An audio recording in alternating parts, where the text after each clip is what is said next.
Непосредно пред доаѓањето на посредникот Метју Нимиц во Атина, министерот за надворешни работи Никос Кодзијас откри дека Грција ќе ја достави на нашата земја спогодба за решавање на билатералниот спор во 4 точки.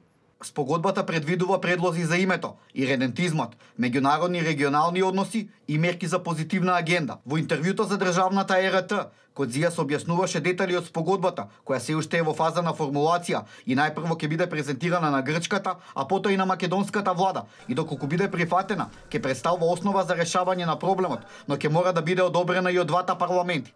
Шефот на дипломатијата во интервјуто потврди дека медијаторот доставил 5 конкретни предлози, 4 имиња на македонски јазик и едно Македонија во заграда Скопје, додека пак во однос на грчките позиции треба да се најде сложено име со терминот Македонија, да не биде на англиски, да биде на јазикот или јазиците на земјата без превод. Тој како примери дека постои меѓународно искуство за ваква формулација ги наведе Шри-Ланка, како земја што има едно непреведено име, како и Авганистан, Узбекистан, Казахстан и Пакистан. Во разговорите, првата работа ќе биде кое ќе биде името, содржината на името, придавката на името, бидејќи вториот елемент на името ќе го содржи терминот Македонија како географска област.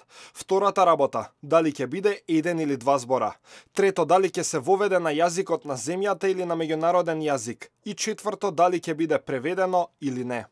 Ова е прв пат грчките власти да се изјаснат дека ќе настојуваат нашето име да биде со еден збор. И според експертите ова е уште една замка која никако не ни оди во прилог. Во превод тоа значи дека името би ни било Нова Македонија, напишано на латиница и без превод на англиски јазик, додека пак националноста би било Новомакедонци, или пак доколку се договори додавката Северна, името би ни било Северна Македонија, повторно како еден збор, а националноста би ни била Северномакедонци.